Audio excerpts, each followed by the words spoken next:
Tenemos el mundo en nuestras manos. Buenas tardes, amigos. Siempre que estoy en un programa yo me siento muy contento y más cuando hay un súper invitado. Hoy tengo una súper invitada, una persona muy especial y vamos a verle su semblanza, su hoja de vida. Es Gabriela Sánchez Pérez, quien es una administradora industrial con especialidad en finanzas, presidenta y fundadora de Inteligencia Financiera GSP.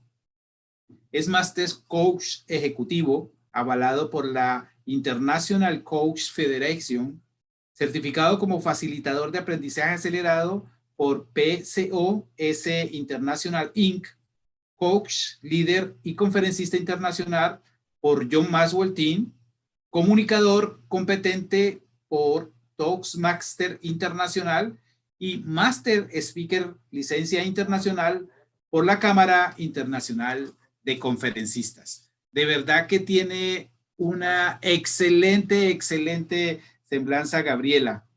Y hoy vamos a hablar de muchos temas muy interesantes. Gabriela, ¿cómo estás? Hola, ¿qué tal? Pues feliz de estar contigo y compartir este espacio contigo y con toda tu audiencia. Está muy bien, muchas gracias por aceptar la invitación. Y yo creo que en estos tiempos es muy acertado hablar de finanzas. ¿Tú qué crees que en estos tiempos, porque la gente lo habla crisis, yo hablo procesos, en este proceso que estamos viviendo, ¿tú crees que es importante hablar de finanzas? Yo creo que hablar de finanzas es una habilidad fundamental para la vida de las personas y sus familias y debía de ser algo que surja desde que somos niños y como parte de nuestro estilo de vida. La educación financiera y el conocimiento financiero tiene que ser parte de nuestra cultura y de nuestro día a día y no tiene que aparecer esta preocupación o este interés por nuestras finanzas en un momento difícil, complicado, como es el que estamos viviendo ahora. Sí, yo también creo lo mismo. Yo creo que hablar de finanzas se necesita hablar en cualquier momento. De hecho, creo que los momentos de crisis son los momentos en los cuales más las finanzas deben estar en el día a día. Así es. De eso depende muchas cosas. Y yo creo que eso es lo que vamos a hablar. Yo creo que vamos a hablar de eso para poder que la gente entienda por qué debe tener, si no un ahorro, una inversión o sus finanzas controladas. Esa es la palabra, sus finanzas controladas. Hay muchas clases de inversiones. ¿Tú crees que hay unas mejores que otras o...? Ok, yo creo que para poder decidir en dónde invertir, primero tengo que entender qué tipo de inversionista soy. Es decir, las inversiones no son una fórmula o no son una receta de cocina en donde yo te doy los ingredientes y tú haces el pastel. No. Las inversiones se diseñan a partir del perfil del inversionista. Y el perfil del inversionista eh, tiene varios factores que lo determinan.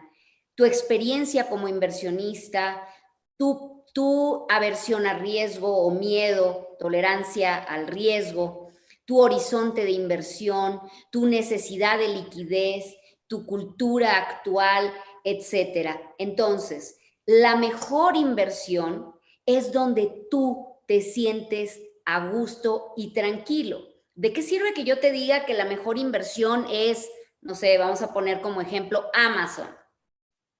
Puede ser la mejor inversión y efectivamente ha sido una empresa que ha crecido de manera exponencial y ha beneficiado a muchos inversionistas. Sin embargo, si tú vas a estar preocupado y a las 5 de la mañana prendiendo Bloomberg para saber cómo amaneció el mercado, porque estás preocupadísimo, porque hoy, por cierto, bajó el mercado, pues es una inversión que no funciona para ti, porque seguramente en momentos en donde el mercado se pone nervioso y cae, seguramente tú en vez de ver una oportunidad vas a salir corriendo y esas son las experiencias negativas que tienen las personas cuando no eligen el instrumento adecuado de acuerdo a su perfil. La mejor inversión es la que se adapta a tu perfil. Que excelente esa respuesta y me gusta, porque muchas veces la gente dice, es que a esta persona le funcionó y se volvió rica o a esta persona le funcionó esto, pero esa descripción que tú hiciste me gusta muchísimo, porque hay que buscar el perfil, cada cliente es diferente. Y sabes que le pasa lo mismo en casi todas las áreas, porque regularmente en la área financiera, que es la que yo manejo, el área de finanzas, pero en la parte contable, digámoslo así, las personas dicen, es que esta persona tiene una compañía muy parecida a la mía. Digo, cada cliente es totalmente diferente, es un mundo diferente porque seguramente no tiene los mismos ingresos tuyos, seguramente le falta, no sé, gasta más en algún producto o su carro consume más gasolina. No todos los negocios son iguales y esa parte del área financiera, del área tuya, digamos, de inversiones, me gustó mucho esa definición para que la gente entienda que necesitas ver el perfil de la persona y que no todos los perfiles de las personas son iguales. Depende de muchas condiciones, supongo yo que depende de las edades, supongo de lo que ganan, el contexto, el país donde vive, porque no es lo mismo vivir en Colombia que en Estados Unidos, que en México es totalmente diferente. Hay inversiones a corto y a largo plazo. ¿Por qué no nos explicas un poco ese tipo de inversiones que la gente pregunta regularmente? ¿Qué es mejor, una inversión a corto o a largo plazo? Fíjate que uno de los principios de riqueza más relevantes en la vida de una persona tiene que ver con la visión de largo plazo. Sobreestimamos lo que podemos hacer en el corto plazo y subestimamos lo que podemos hacer en una década, dicho por Tony Robbins. Y esto tiene que ver con que el error más común, uno de los errores más comunes es esperar resultados de corto plazo y de forma mágica. Formular o más bien crear un patrimonio requiere de constancia, perseverancia, disciplina y una visión de largo plazo. El largo plazo lo defino como ese capelo que protege a un inversionista. Cuando un inversionista tiene la capacidad de ver las oportunidades más a largo plazo, entonces tendrá grandes resultados. Lo que sucede ahora es que, desgraciadamente, porque requerimos o queremos o nos urge tener resultados inmediatos, las personas y los inversionistas brincan de opción en opción, llevándose grandes decepciones porque quieren hacerse ricos de la noche a la mañana y las grandes fortunas se han construido porque hay una visión de largo plazo. La mejor inversión, hablando de si es corto o largo plazo, definitivamente el largo plazo tiene muchísimas bondades. Y yo les digo hoy a mis clientes, un cliente hoy me llamó y me dijo, oye, Gabriela, el mercado se está cayendo, me estoy preocupando, y le digo, fíjate que las inversiones que hoy tenemos son inversiones que ni siquiera contemplan el 2020. Tenemos la perspectiva hacia 2021 y hacia 2022, donde muchas empresas tendrán una gran recuperación una vez que esto se resuelva, porque no es eterno. No hay mercados alcistas eternamente, ni mercados bajistas eternamente. Por lo tanto, mirar esta oportunidad que nos da el largo plazo, simple y sencillamente nos deja muy tranquilos y nada más hay que ser constantes. Qué bueno esa parte porque también da un poco pie a decirle a la gente, tú tienes que comenzar digamos, a invertir desde muy joven, porque la gente, eso es para ya cuando nos vamos a retirar. Cuando nos vamos a retirar, de pronto tendríamos que hacer una inversión a corto plazo, porque pues tampoco es mucho el tiempo que hay. Si yo lo hago a mis 24, 30 años, pues puedo hacer esa inversión a largo plazo pensando en mi retiro. Pero si yo lo hago a los 60 años, no va a ser exactamente igual. Entonces, me gustó también esa parte de corto y largo plazo para que la gente empiece a pensar que hay que realmente invertir, ahorrar. Ahora sé que el ahorro no lo vas a explicar ahora, pero de todas maneras, pues digamos que en un término coloquial para que la gente nos entienda, la parte de la inversión, que también el ahorro forma parte de una inversión. Regularmente se piensa que yo soy alguien muy conservador y como conservador pienso que los bienes raíces es la mejor inversión, pero también sé que posiblemente hay otras inversiones. ¿Tú qué piensas de esa parte de los bienes raíces? Los bienes raíces es una gran inversión, Juan, es una gran inversión. Un estudio realizado por la consultora Capgemini nos lanza datos duros con respecto a las inversiones. El 14% de la riqueza, del aumento en la riqueza de los más ricos del mundo, de los que aparecen en la lista Forbes, viene de los bienes inmuebles. El 34% viene de las inversiones en empresas, en bolsa. Y las inversiones en inmuebles son una bondad para el portafolio de un inversionista siempre.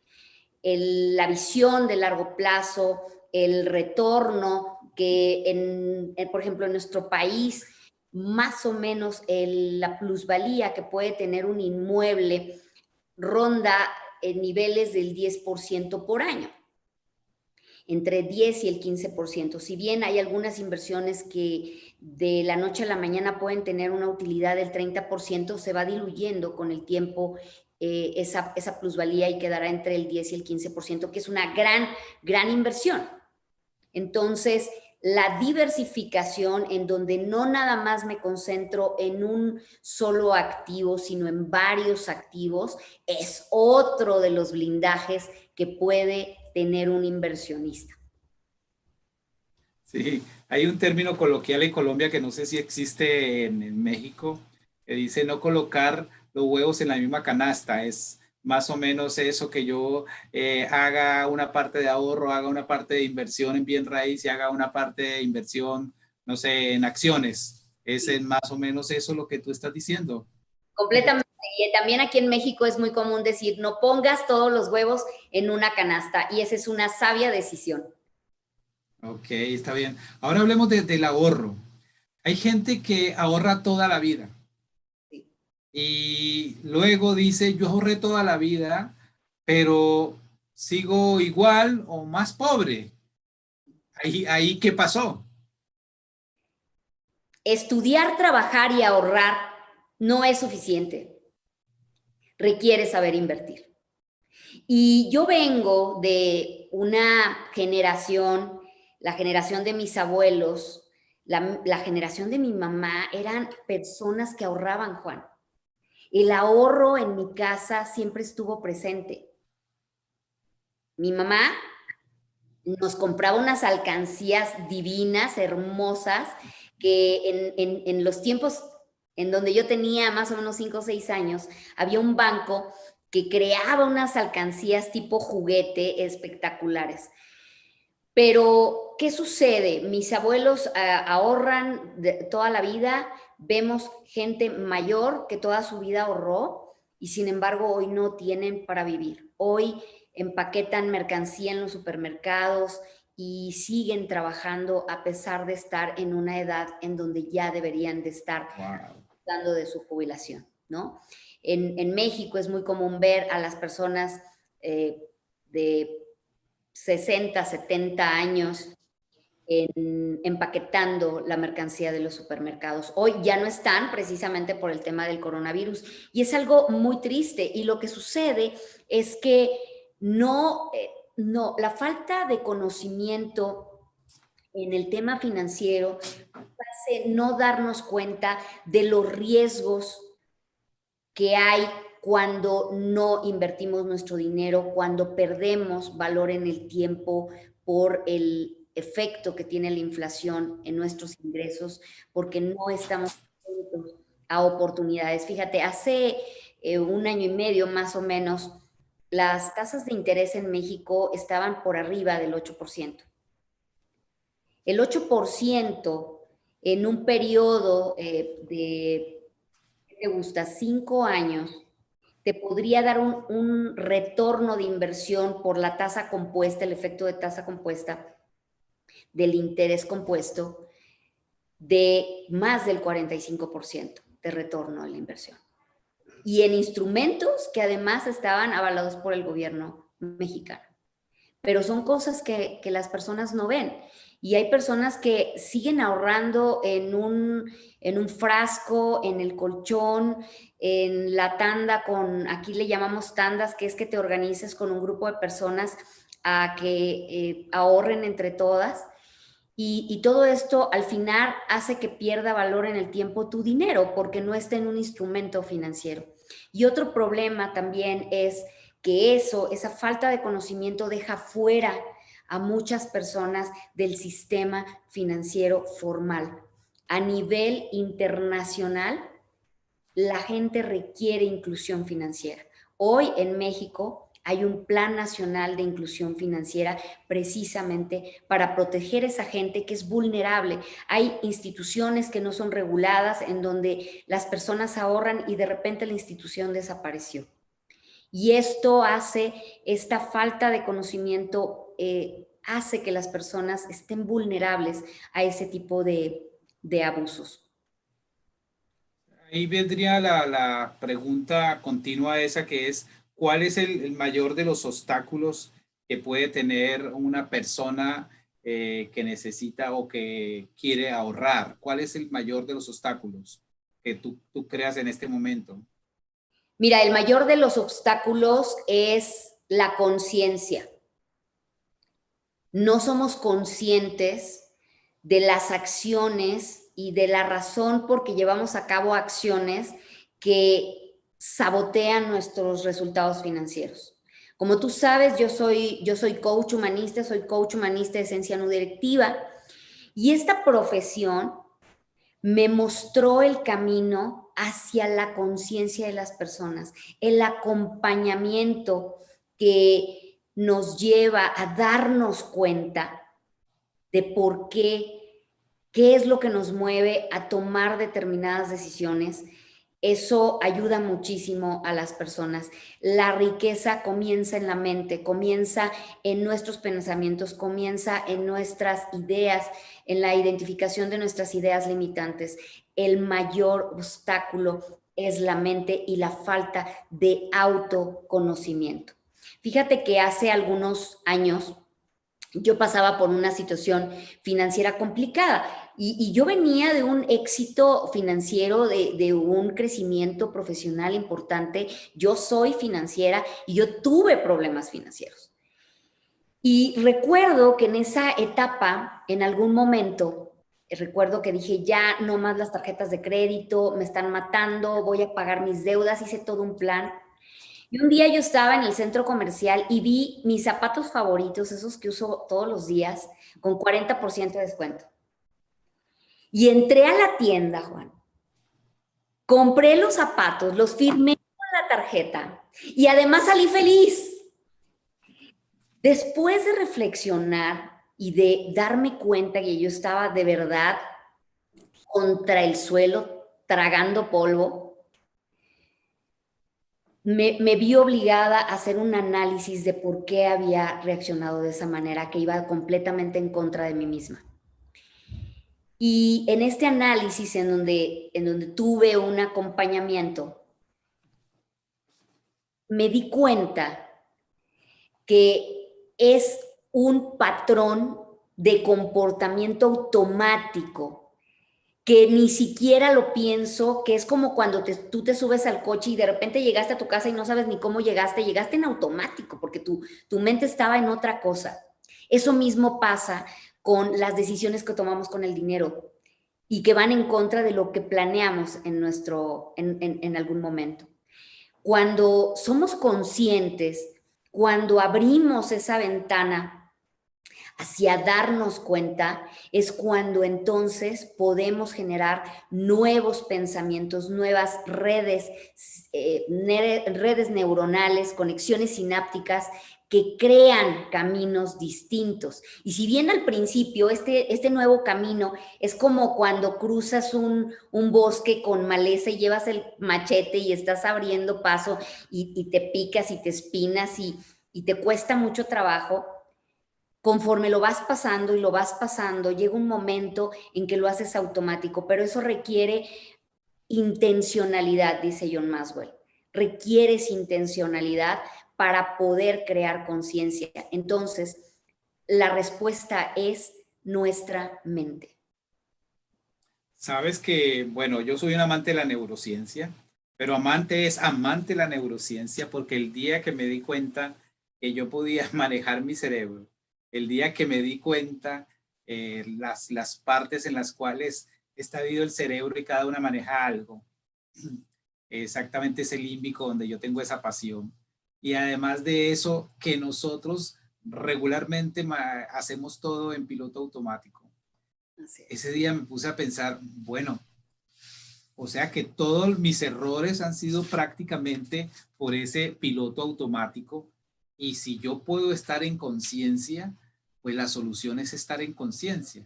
Seguramente, si estuvieras en conciencia, hubieras frenado, hubieras dicho, estos zapatos no los puedo comprar porque esto, lo otro, porque tengo otros en mi casa. Yo siempre le recomiendo eso a las personas porque me dicen, ¿cómo lograste cualquier cosa? Por ejemplo, ahora lo del COVID. ¿Cómo lograste salir del COVID? En conciencia. Porque si yo hubiera estado en inconsciencia, entonces me hubiera tirado a mi cama a llorar, a decir por qué y a decir mil cosas. Yo sé que no a todos le da igual, pero entre mejor le puede ir a uno, pues mucho mejor vas a superar. Y esa conciencia es lo que te ayuda absolutamente para todo. Mira que yo no lo había pensado en el lado del dinero. Ese ejemplo que diste me encantó porque es bueno a veces decírselo a la gente, decirle, ok, si tú entras en conciencia y vas a comprarte un carro de 100,000, piensa que compras una casa de $100,000, así, estando aquí en Estados Unidos, y puedes invertir a largo plazo y te puede generar, y un carro se te va a devaluar y entonces no es lo mismo, cómprate uno de 20,000, te quedan 80,000 para una casa, algo así parecido, pero eso solamente se hace entrando en una conciencia y diciendo al cerebro, ok, no me vas a manejar, porque eso de la vocecita es cierto, ¿no? Algunos conferencistas dicen la loca de la casa, porque a toda hora te está diciendo, ¿no? Haz esto, gasta esto, compra esto, todo esas cosas. Sí, de Entonces, hecho, pero dime. fíjate, Juan, que, perdón, que quisiera decirte que cuando somos niños, estos comportamientos son comunes y son parte del día a día porque también son costumbres. Alguna vez mi papá me lleva a la oficina, me entretiene con algunas actividades y me paga en aquel entonces, no sé, también tendría yo 6, 7 años, con un billete de 5 pesos, que era muchísimo dinero en aquel entonces para un niño de esa edad. Y entonces resulta que llego a mi casa y a mis hermanos los llevo a la tienda para comprar dulces. Y en menos de 15 minutos, eso que me había llevado varias horas, desapareció el dinero. Y todos felices y mis hermanos felices y todos contentos porque yo les había regalado dulces. Pero imagínate si mi papá me hubiera dicho, Gaby, con ese dinero puedes comprar dulces para vender. Y con las ganancias de esa inversión vas a poder comprarle un regalo a tus hermanos. Pero eso no me lo enseñaron. Me enseñaron a gastarlo. Y además, que cuando lo gastamos con la demás gente, la gente nos lo agradece y además nos quiere más. Y estas son cosas que nos impiden a veces. Pensamos que vamos en contra de nosotros mismos cuando queremos adoptar otras formas de pensar. Por eso te decía que esta nueva forma de pensar duele muchas veces, pero es estar en conciencia. Sí, que yo creo que definitivamente es lo mejor. Yo creo que también se relaciona con la pregunta siguiente, ¿no? Porque ¿cómo se encuentra el mundo en cuanto a cultura financiera? Yo supongo que tiene que ver con eso que estamos hablando. ¿No hay una cultura financiera? No hay cultura financiera. El 32% de los adultos en el mundo apenas tienen conocimientos básicos financieros. El 32% de la población mundial.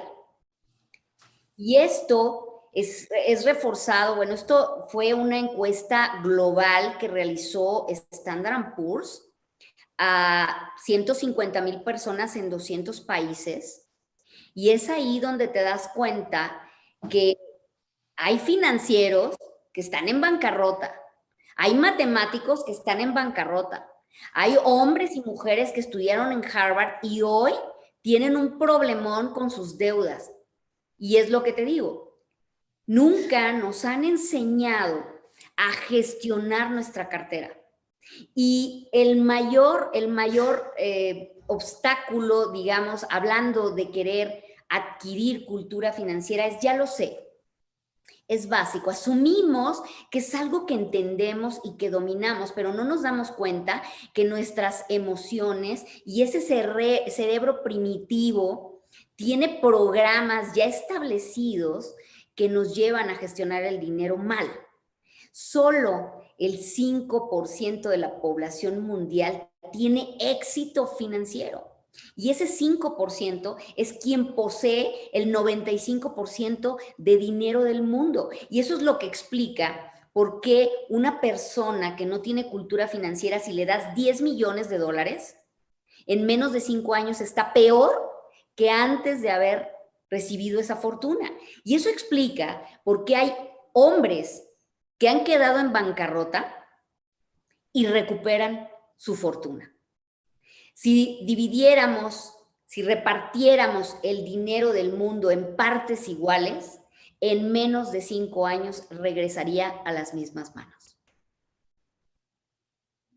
Interesante, interesante esa parte, ese estudio. De verdad que yo creo que el mundo financiero la gente lo piensa, no sé, como a una limitación, lo piensa como que solamente es para los ricos, lo piensa que depende de los salarios uno puede ahorrar. Son muchas cosas, creencias limitantes, porque vienen desde hace mucho tiempo.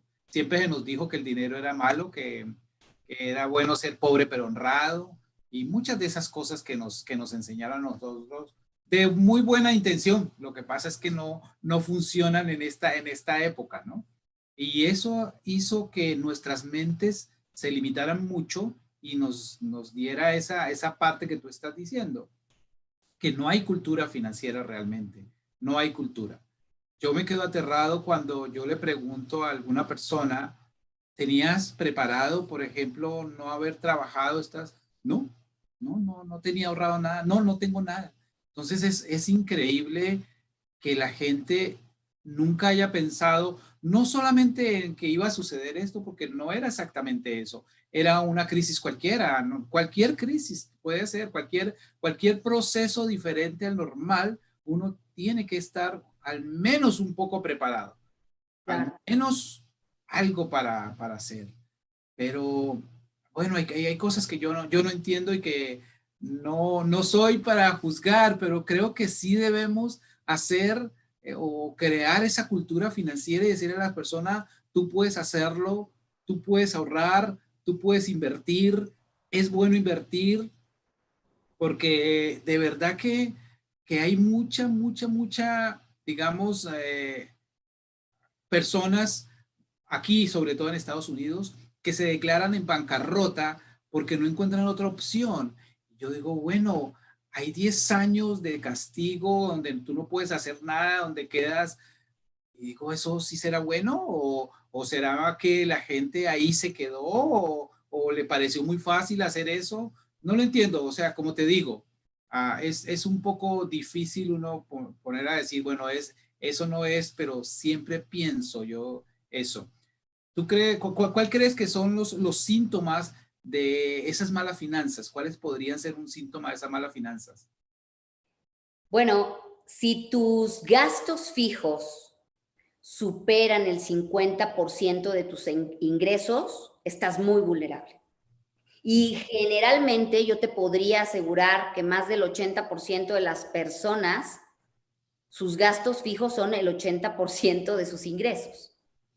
Y esto hace que las personas recurran al endeudamiento porque hay aspectos en su vida que no están cubiertos porque apenas cubre lo necesario. Y luego viene otro tema que es, ¿cómo quieres que ahorre si apenas si tengo para vivir? Y lo cierto es que las grandes fortunas, alguien que realmente se ponga a analizar la historia, no de uno ni de dos, de 100 personas exitosas financieramente, se van a dar cuenta que son personas que no ganaban grandes cantidades de dinero. Y conozco personas que hoy y en el pasado han ganado muchos millones de pesos, de dólares. Y el ejemplo más claro son los artistas y los deportistas. Mayweather, por ejemplo, llega a ganar 200 millones de dólares en un año, sin considerar la parte de marketing y una serie de contratos adicionales, y acumulan grandes fortunas. Pero en un 90%, estos artistas o deportistas se declaran en bancarrota después de haber abandonado sus carreras, después de retirarse. Entonces, querido amigo, si tú crees que hoy recibir una fortuna, duplicar o triplicar la cantidad de dinero que ganas resolverá tu vida financiera, esto es un error, esto es una mentira. La única manera de crear riqueza es con cultura financiera que te lleve a tomar mejores decisiones y colocar tu dinero en un nivel de riesgo que sea el que conoces. Desgraciadamente, el desconocimiento de los riesgos que llevan cualquier inversión tiene riesgo, cualquiera, desde el que no hace nada porque el efecto inflacionario le pega y ya esa es la inversión más conservadora es la que pierde por la inflación. Y esto hace que por eso las personas no ahorren, porque están esperando a duplicar, triplicar su fortuna, su dinero, porque esperan que les sobre dinero.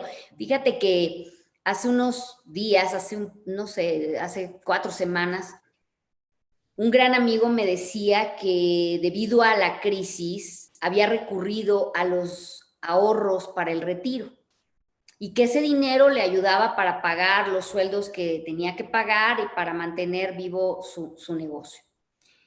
Pero no es una gran cantidad y simplemente le daba un poco de esperanza un par de meses. Y yo le decía, ¿sabes qué? No te resuelve la situación, de ninguna manera ese dinero te resuelve la situación. Hoy tienes juventud, hoy tienes energía, hoy tienes relaciones, hoy eres joven y ese dinero puede salir allá a conseguirlo a como dé lugar, porque lo necesita tu familia.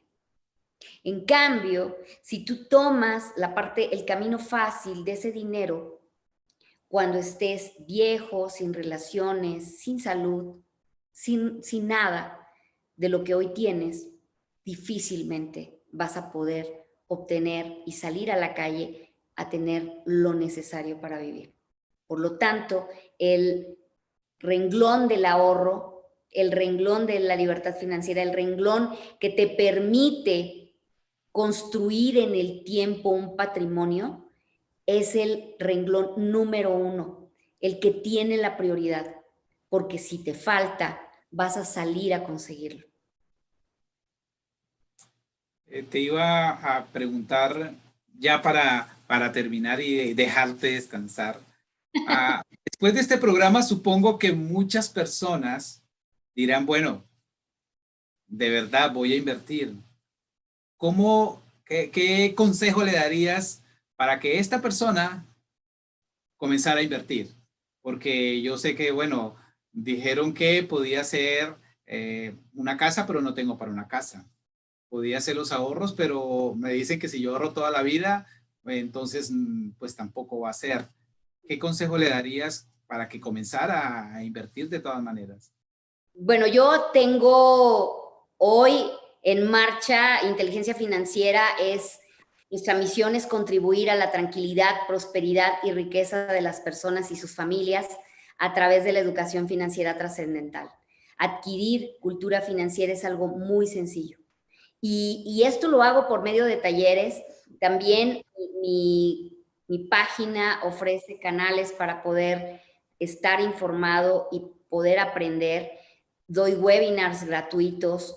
¿Por qué no nos das, de una vez aprovechamos y nos das tus redes sociales y vamos, lo que sí sé es que vamos a organizar nosotros algo juntos porque de verdad que yo tengo muchos clientes que quieren realmente invertir o que ya han tomado conciencia que hay que invertir entonces tenemos que hacerlo. Danos tus redes sociales y luego sacamos algo. Sí, claro, Inteligencia Financiera GSP es la fanpage en Facebook y en LinkedIn también es Inteligencia Financiera GSP. Que me sigan en redes porque yo doy 2 veces al mes un webinar de mentoring para ayudar a las personas a tomar mejores decisiones. También doy un taller, es un entrenamiento de 6 horas, 2 horas por día, son 3 días, en donde le doy a las personas las bases para crear una cultura financiera. Contempla 3 módulos: el módulo de reprogramación cerebral, que utiliza las últimas investigaciones con respecto al cerebro. Luego viene una metodología matemática que le ayuda a las personas no solo tener datos reales de su situación financiera, sino de detectar cuáles son sus puntos vulnerables en donde hay que trabajar para reconfigurar esos resultados. Y posteriormente hay una cátedra en inversiones. El perfil de las personas que toman el taller de verdad es impresionante. Puede llegar desde una persona colapsada por las deudas y que dice yo necesito salir de deudas, hasta una persona que tiene millones de pesos o de dólares y que dice lo que yo quiero es saber invertir y hoy creo que no estoy haciendo buenas inversiones. Entonces, esto es algo que facilita a las personas. Yo te diría, una vez que tú tomas este entrenamiento, tus resultados financieros jamás vuelven a ser los mismos y por lo menos terminando el taller generas 10% más de dinero. Eso es un hecho. Sales con un plan claro de cómo vas a resolver el tema, cuáles son tus puntos vulnerables, dónde estás cometiendo errores para poder entonces arreglar esos resultados. Dicen, si no te gustan los frutos, entonces hay que ir a revisar las raíces y eso es lo que hace Inteligencia Financiera. Así es de que los invito a que me sigan y a que se inscriban al taller 11, 12 y 13 de agosto a aprender de finanzas.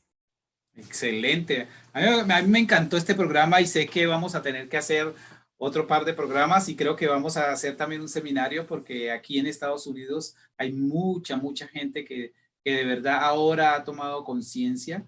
Tengo muchos clientes en los cuales están trabajando en esa parte financiera y sé que podemos hacer algo.